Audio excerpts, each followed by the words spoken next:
ng linggo guys ay ako'y magliligpit. Kikita nyo ba yung mga sinampay ko mga karels? Yan yung aking liligpitin yung dito ako sa bahay. Yan, magulo yung kwarto namin mga karels. Palit ako ng mga punda saka sa pinanghigaan.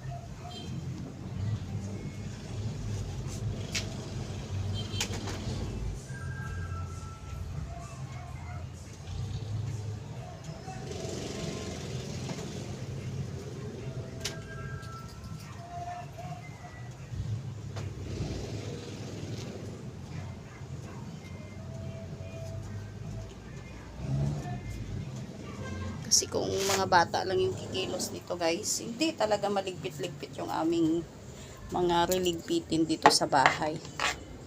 Kaya kailangan talaga andyan ka palagi na magsusubaybay sa kanila. Kasi itong mga sinampay ko, baka mamaya abutin pa to ng aking paglalaba. 'Di ba? Hindi pa ako tapos magtupi. May malabahan na naman ako mga karels. Hindi pa naman kami tapos hindi pa ako tapos magtahi guys. Araw naman ng linggo ngayon, kaya pahinga muna ako. Kasi hindi naman matutuloy kasi yung deliver namin. Hindi kasi patapos. Kaya dito muna ako sa bahay. Kasi kung hahayaan ko lang to, walang mangyayari sa aming kwarto. Yung mga sinampay. Wala kasi akong sampayan doon sa labas. Kaya pag umuulan, pinapasok ko dito. Kaya tingnan nyo, puro ako sinampay.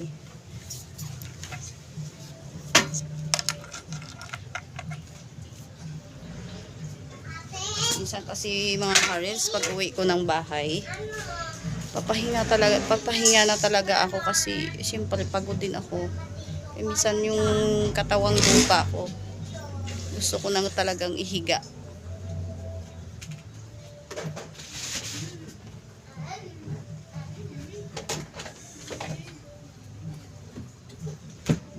Hindi na ako masyadong nakakapagligpit.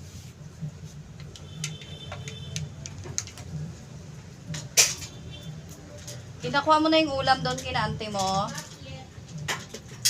Doon kina ante mo, Gigi. Wala kasi kaming ref guys, kaya yung ulam namin natitira, nakikilagay na lang muna kami. Nasira na kasi yung ref ko, nabutas. Hindi ko alam kung mga anak ko lang nagbutas na. Kasi dati gumagawa ako ng yelo. Siguro sa pagsundot nila, hindi nila napansin na nabutas na.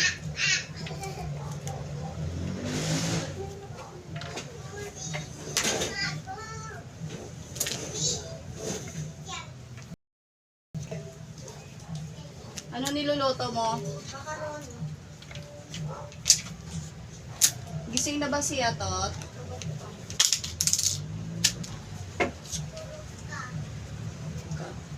Wala talaga akong pahinga pag dito lang.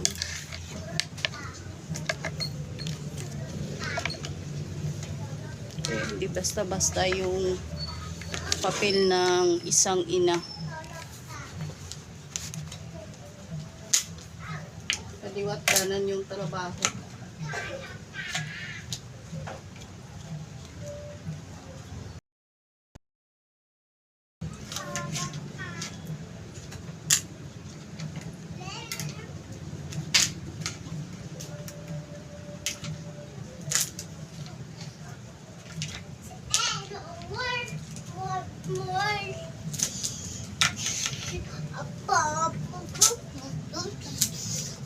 Ikaw mamaya pawis ka na naman sa kakulitan mo. Sige ma.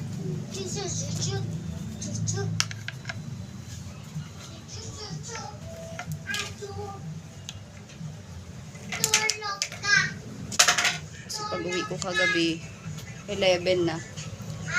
Naglipunas na lang ako saka naghiga. Kasi pagod na pagod.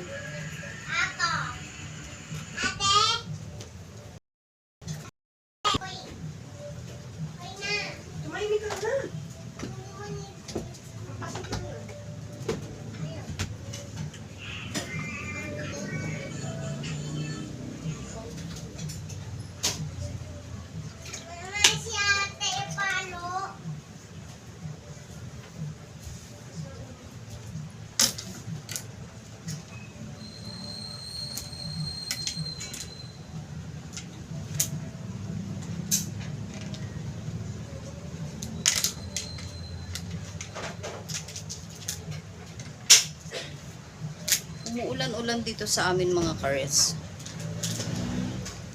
Kaya medyo mainit. Yung singaw ba ng ano?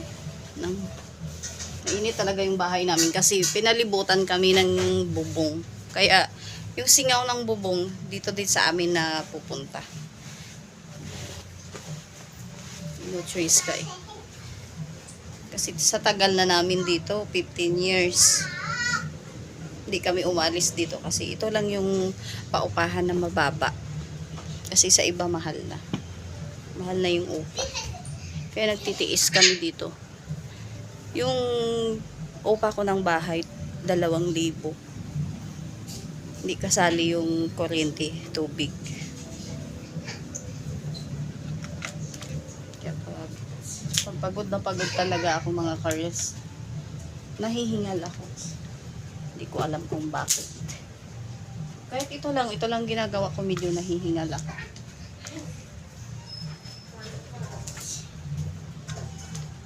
Hindi kagaya nung kabataan pa natin na malakas tayo.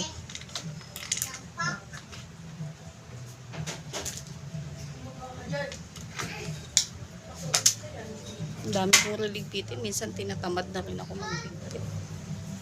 Grabe.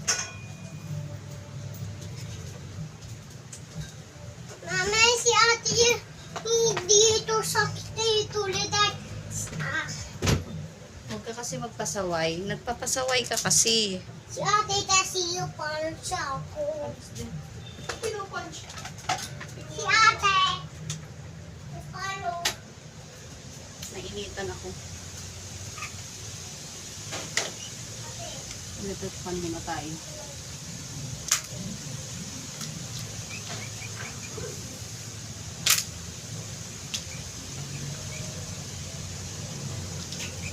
Yung naglalaba ako guys, hindi naman ako yung nagbabanlaw ng labahan ko. Yung mister ko.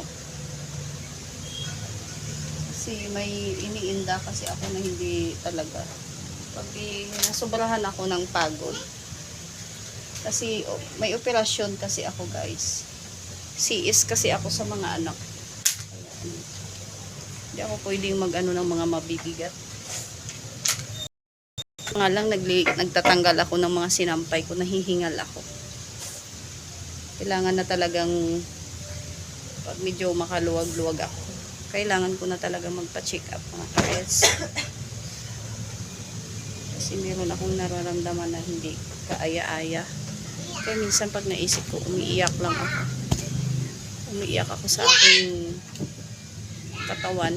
Kasi syempre alam nyo na maliliit pa yung aking mga